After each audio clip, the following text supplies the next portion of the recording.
Hi friends, welcome to the channel Digital Taldar once again, and today we are back with the another web design.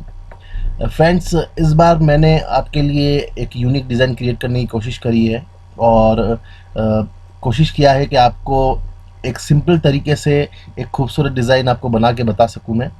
तो फ्रेंड्स, सबसे पहले मैं चाहूँगा कि आप इस डिज़ाइन को पूरी तरह से देख लीजिए और सीख लीजिए और फिर हम आगे की बात आगे करेंगे।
सो फ्रेंड्स, मैं उम्मीद करता हूँ कि आपको ये डिज़ाइन अच्छी लगी होगी और आपने बहुत अच्छे से इसको ऑब्ज़र्व किया होगा और अच्छे से सीख लिया होगा।